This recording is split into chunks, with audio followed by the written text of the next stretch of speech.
You're listening to the Journey Podcast. Are you curious about the empowering journeys of individuals with disabilities who redefine what it means to thrive? Stay tuned for today's episode. Hi, I'm Petra Brunbauer, and with decades of experience with sadness, pain, anxiety, and stress, I finally figured out how to leave all that behind.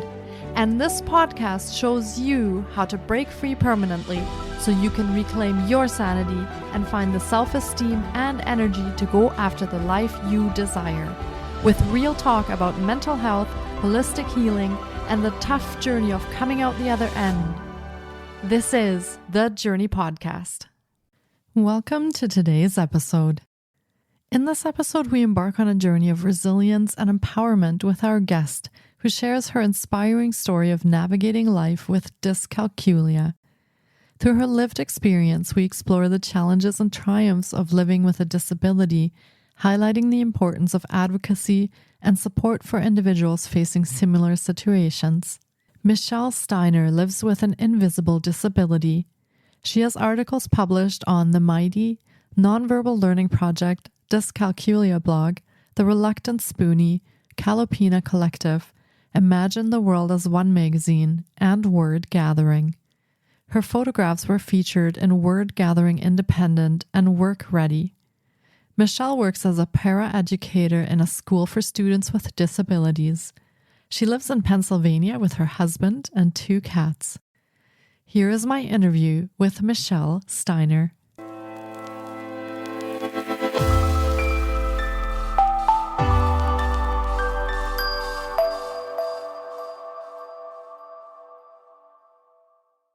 Hi, Michelle. It's so great to have you on the podcast today. I've been looking forward to getting to chat with you because happiness and success with disability is such a profound topic for our conversation today, and I think a very important topic that we definitely need to talk about. So welcome to the podcast. Thanks so much for having me. I definitely appreciate that. Yeah, I'm so glad that you're here and that you had the time to join us today.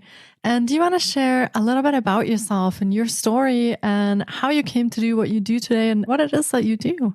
Sure. Well, my name is Michelle Steiner. I live in the United States with my husband, Ron, and our 2 cats, Jack and Sparrow. And I work as a paraeducator in a school with students that have disabilities and some who don't. And I also have a blog called Michelle's Mission, where I blog about life with a learning disability and feature my photography. And I also have a learning disability, and a lot of my work stems from the experiences that I've had with having one. Yeah. And so you already knew that you had a disability from a very young age, then I assume. So you've been finding ways to be in this world and be present in this world and navigate this world, which is not really laid out, I think, too well for disabled people. So how have you found this experience and what made you want to start working with that? Well, I was very lucky. As you said, I was diagnosed when I was very young. I was diagnosed in kindergarten. My kindergarten teacher noticed that I was having trouble with counting and I was having trouble with my eye-hand coordination. And I also struggled socially because I was my parents' first child. So I was an only child for a number of years. So school was really hard for me. And one of the biggest things that did help me was definitely my parents. They were always supportive of me and they went to all my individual education plan meetings. That was something that was helpful. And I also began to receive specialty instruction. I had to repeat the grade, and I started specialty instruction in another school and accommodations. And some of the accommodations I had were having the test read aloud to me and having extra test time. And that helps my brain to be able to process the information. And my disability is in math, so I am hopeless in anything that is math related. I was eventually be able to be in all regular ed classes except for math. And I had a resource room where we would study. But other than that, I was able to do that with having the right amount of accommodations during my school years. Yeah, and do you find that these accommodations are readily available, or is this still a struggle that is faced today? I think it's gotten a lot better. We've had legislation that has passed through where we do have to accommodate. And in the beginning, it was more for people with physical disabilities. And we've started to branch out to people that have other ones. But I think, and it can be difficult for other people to understand. Sometimes somebody that has a disability that you can't see as easily to do that. So we've gotten a lot better, but we still have a long way to go. And I also think sometimes people don't know how to accommodate. Sometimes we think something's going to work and we don't really listen to the person. We just think, oh, this is what you must need. And I think a lot of times too, people will try to limit somebody that has a disability. That was a big factor for me in school. Yeah, that's true. When you say that, I kind of think of some incidences when I was in school where the support and accommodation were not readily available. And unfortunately, many children in the younger ages, they don't really understand what it means to live with a disability. And so they can be quite cruel when it comes to making the accommodations or being supportive. So what was your experience like growing up with a learning disability and trying to navigate your way in school and in a social life? Socially, school was really hard for me, and the bullying started early. I went to a really small school district where they didn't really celebrate differences. It was if you're like them, then you're accepted. And having my disability made me stand out. So the bullying started really early, but it was just mainly when I was in elementary school. It was more, oh, you're not my friend, or I don't want to play with you on the playground. But it got worse as I went through school. Academically, school got a lot easier. Socially, it got a lot harder, especially in high school when a lot of groups were really clearly defined. And I just didn't feel like I fit in with anybody. And I still had, obviously, I have a disability, and that made me stand out. And one of the things that really helped me was I started to reach out to some community groups that were outside of my school district that were nearby. I went to an art faith-based group where they did art activities, and I helped to write for their newsletter. And I found acceptance because these peers didn't go to school with me. I didn't have the reputation that surrounded me since kindergarten as being the one that went to learning support or had a disability. And when I did come and say that I had one, a lot of other people, they had disabilities as well. And that also helped me to reach out to other groups in the community. I found an adult writing group where people were just a few years older than I was. And that really helped me because I found some acceptance. And I still, 20 some years later, we meet once a month and discuss our writing. And we're also in each other's lives. And that has just been a wonderful experience with that. Yeah, that sounds lovely. I wish I was support like that available. It's sort of more frequently in different smaller communities as well.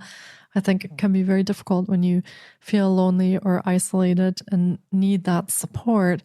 Now, mentally and emotionally, how did growing up with a disability affect you in school or outside of school? How did you feel about that when you were younger? When I was really young, I can remember just feeling really discouraged. I thought that life was always going to be this difficult and that I couldn't learn. And it was really hard. In fact, that was one of the things that my teacher said we got to encourage Michelle to be able to do more for herself. So I didn't have a sense of learned helplessness. And it was tough being bullied and having people look at you like you were different. And my parents, they were able to, I still had to go to school, even if I was going to go and not do well on a test that day. They knew it. I knew it, but I had to go and do that. Or if I was having problems with peers, I still had to be able to face what was going on. That was really hard for me. I just oftentimes thought, well, my life would be better if I didn't have a disability. Well, the disability didn't go away, but things did get better. And I just wish I could have told my younger self that. Another big part was when the staff tried to limit me, that was also really hard too. I can remember I had a learning support teacher that thought that I could not go to college and told me that. And she recommended a trade school. And there was nothing there that interested me. But my parents encouraged me, and I found some agencies that were helpful on what I was going to do after school. And I had to get testing done all over again before I could receive disability accommodations at college. It was no surprise that I had a learning disability. And I can remember the psychiatrist putting on my report, most likely won't go beyond a community college. And just hearing that was heartbreaking. And then to go to college and people thought disability accommodations were cheating. And I had another professor that told me, you're going to have limited job choices. And I was a really negative person for a lot of years. And sometimes we do see cases of mental health issues with people that have disabilities. Some people listen to some of those limiting views and they end up maybe having a job they don't want to have because they don't think they can do something better. Some of them end up with addictions. Some of them end up with a lot of mental health problems because of that. Yeah, it sounds like what you're saying is that when individuals actually internalize what they're being told from people who don't actually even really know because they're not in their bodies, that can lead to very detrimental outcomes. So yeah, I'm very sorry to hear that, but I am afraid that I think that happens a lot. And it does happen, I think, in schools and in colleges quite frequently, because there's maybe a lack of education also, which you think around disability and how it can affect people. And I think maybe there's also an assumption that disability must limit someone because it provides some sort of limits, which, yeah, again, goes maybe back to a lack of education around the topic. So what do you do now then to bring more awareness and to bring more education around this into the world? One of the things I do is whenever I work with my students, I get that chance to be an encouraging person that gets to tell them, you can do it. And sometimes it's like, here a recording of myself at that age. I'll have students that'll tell me, I'm stupid. I hate having my learning disability. And I get that chance to tell them they're not stupid and that their brain is just wired differently. And sometimes I get to share my story. And the kids all know, do not ask me for help with math. I can't do it, or they'll find out really quickly that I can't do that. And that gives me an opportunity to be humble and to show that there's just sometimes people that have limitations or just things they can't do, and that's okay. But I can help them in other areas with reading. And I just find it so rewarding to be able to help another student by reading a test and encouraging them and giving them options. I think that was one of the things that I did have a person that did encourage me when I was in school, and it was a student teacher. And sometimes when I was at university or even in community college and things were hard, I would hear her voice saying, you can handle college because you know how to study and work hard. So I really try to look at some of those dreams that my students have and think about what are some ways that can make that possible and give them the tools. They might get into that and think, okay, this isn't for me, but what can I go out and do? But I really want to encourage them. On my blog, I write about life with a learning disability. I do the everyday struggles that I face as an adult with one. And I also talk about things that have happened in the past. And I try to bring it together with the easy ways for people to understand. I'll do a lot of nature metaphors. So people might better relate to a flower that's blooming and just seeing how that might relate to having a learning disability. And I also love photography. I get a chance to be able to take pictures on a lot of my walks. And I have a little store where people can purchase my artwork as well. And my goals are to encourage, empower, and educate people on learning disabilities. Yeah, absolutely. You're an adult now and you're looking back, and we're talking a little bit about your childhood and how that was. But how do you find that now as an adult when you navigate the world with a learning disability? I mean, we think of that maybe more in connection with school, but certainly that continues beyond school and when you finish university. So how do you navigate today? How do you experience the learning disabilities as an adult now? To spend the rest of my life finding ways to be able to do things. I didn't grow out of having one. It didn't leave when I graduated. Some of the ways it might impact my life now or does, is I'm not able to drive. So my husband is great for taking me places. He takes me to work in the morning, and I have a great coworker that takes me home in the afternoon. I also live in a central location. I knew living out in the middle of the country wasn't going to be a wise choice for me. So I'm able to walk the places I need to go if I don't have a ride, or if just sometimes I feel like taking a walk. I always enjoyed that. And on my walks, I get a chance to take pictures of those flowers. And I would miss those details if I was in the driver's seat. I'm also still struggle with budgeting. I can struggle when we're at the store, knowing how much money I'm spending. And that can really be a surprise when I go to the register, like, oh, how much am I spending? Which I'm sure is for everybody, but for me, it really is. If I use a credit card, it's more of an abstract concept. But if you give me $20, I can see the dollars and the change. So I have a range of what I'm using. It's also hard if we're out at a restaurant and we're tipping somebody, that can be hard. I have to use my phone to do that. Also, my hand dexterity makes things really difficult as well. It can be hard for me to unlock or lock doors, and I can't use a manual can opener. I have an electric one that really helps out. And some people also don't understand that with having the dyscalculia, that I also struggle with, I can't read the face of a clock, and directional concepts such as south, east, and west. And reading maps is also really difficult for me. Yeah. Wow. I'm learning so much as you're speaking. There's so many new things that I'm learning about. And so I can imagine that it's challenging trying to navigate in a world that's not really set up for when your brain looks at things differently.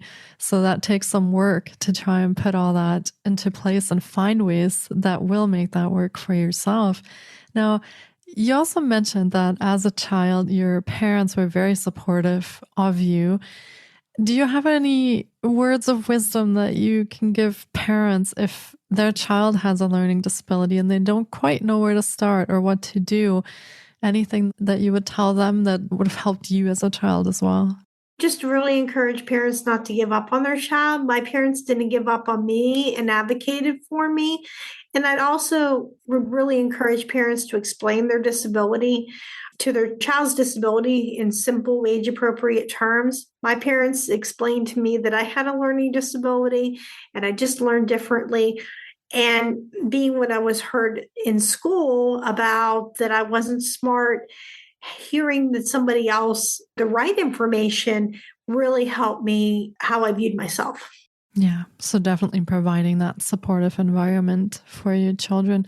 Now, I know that you're located in Pennsylvania, so are there resources sort of across the United States that are available for learning disabilities, or are these like very locally available and specific to the location where people live? We have services when a child is in school. If they qualify with the 13 disabilities categories, they're eligible for an individual education plan where they can have accommodations, specialty instruction, whatever they need in terms of that in academics. And even if a child doesn't meet quite the category of having a disability, they can also get a 504 plan where they can still, we know what to do. Then some of those might be diabetes, seizures, things like that. That's not quite considered a disability, but we need to know what you're going to do in place of that. And I also, for adults, we have a program with our government, a federal program called Office for Vocational Rehabilitation. And they pay for testing, for their services to see if you're eligible. And if you're eligible, you can get money for college. I was able to graduate debt-free from going back to school with that, and also other federal programming. And they also can help out with job placement. I didn't have much luck with that, but there are other people that are able to get jobs with that. Any kind of service for adults, that's usually a really good starting place to go and look and see what it involves. Yeah. So it does sound like there's some support available to help make your dreams come true. If you have something in your head that you'd like to follow, definitely don't give up on that. And socially, How do you feel now as an adult looking back? I know that you had a very hard time in school. So how has that changed and evolved for you as an adult now? Learned that, I can hang out with people that are going to accept me. And it was just about finding those people that were in the tribe. And I've learned that I can find people that will be like that. You're always going to have maybe one or two that don't quite understand it, and that's okay. I've also learned to surround myself with activities I do enjoy doing. I think that's really important. I think if I went into a group where we did math or had a lot of stuff with that, I probably wouldn't have a lot of fun with that. But I wish them well. It's just I like to go and do a lot of those activities. And I love having the chance and that choice to be able to do what I want. But I also think doing that social stuff, also what I went through, has prepared me now to be happy and independent, even if I'm by myself with something. I can sit with a book, or I can be happy with doing a lot of that too. And socially, it can also be hard if we're playing games. I will sometimes forget the rules. Luckily, I have really understanding friends that help me out and don't ask me to keep score. That can be hard. And sometimes driving has impacted that. I've been really blessed to have the people that I hung out with since I was a teenager are really great on picking me up and taking me where I want to go. And that helps me to feel included. But sometimes if somebody has an event that's planned that's outside of that little group and I don't have transportation to it, then that creates a barrier. So sometimes we have people that really want to go out and do something, but if they don't drive, they can't get that out to that place unless they have somebody that can take them. Yeah, that does sound complicated, especially if they were to live outside of a more populated center, like you said in the beginning, living out in the country or something. That would be challenging. And also maybe if you have children that then may need transportation more frequently or to different places. Yeah, well, I'm very glad that you socially found connection as well and that you found people who understand and support you. How are you finding the situation in general when it comes to living with a disability? Is there a lot of stigma or prejudice around when you first meet people that might just find out that you have a learning disability? They may not have been aware of it before. How do you find those situations and what is your experience with that? Well, a lot of times people cannot see my learning disability. So I have a little more of a privilege than maybe somebody that has a wheelchair or a walker or more of a visible one. But a lot of times people will tell me, well, you don't look like you're disabled. Or especially if they know me for years, well, you're too smart to have a disability. You have a bachelor's degree. You've been able to maintain a job for 13 years. You certainly don't have one. That is one of them that a lot of people do with the hidden part. But people are starting to notice the limited hand dexterity. I was recently at the grocery store and I was unloading my cart. The store wasn't that busy.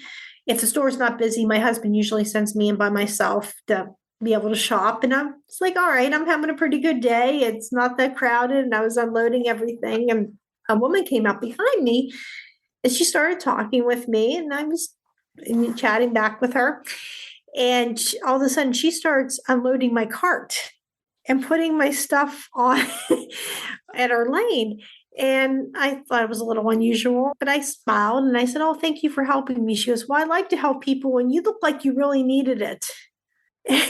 And as much as I thought that was nice that somebody was trying to help, I just sometimes would wish that you would treat me like anybody else and say, oh, it looks like you have a lot of things, or do you need some help with that? And I could have politely said, no, thank you. Or depending on the situation, I might say, oh, yeah, sure, that would be great. But I think it's giving that person the choice. Yeah, your own agency of deciding what your choice will be in that situation. Yeah.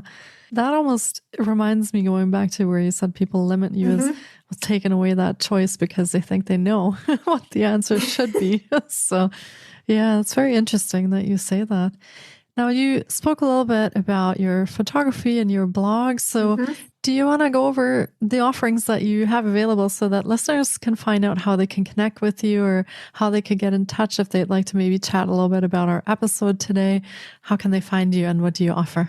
I have a blog called Michelle's Mission, And on my blog, I write about my life with a learning disability. I have a disability forum where people with disabilities can connect. And I also have a little store where people can purchase artwork from the photography that I do. I have journals and I have prints that are available and other forms of art as well. That sounds really exciting. And we, of course, will be linking to all of Michelle's offerings in the show notes as well. So be sure to check there how you can find her blog and how you can reach the forum that she was talking about and how you can connect with her if you'd like to chat more about this episode. Well, this has been another incredible episode, and I really hope that our listeners have appreciated and enjoyed our journey into happiness and success with disability. Thank you so much, Michelle, for sharing your story and your journey and your wisdom and everything that you have learned on this journey with us today. I really appreciate that you came on and spoke to us. Thank you so much for being here. Oh, thank you so much for having me. It's been a pleasure. Yeah, I'm sure that our listeners are really going to enjoy this episode and really get insight into what that means, living with a disability and how that looks from the inside perspective. So thank you so much, Michelle. Enjoy the rest of your day and take really great care of yourself. You too. Thank you so much for taking time out of your day to listen in. If you enjoy the Journey podcast, please support us by subscribing, sharing on social media, and leaving us a review. We appreciate you. And you can find more of The Journey on Facebook, Instagram, TikTok, and our website, thejourney.com. Sending you love and courage, and see you next time.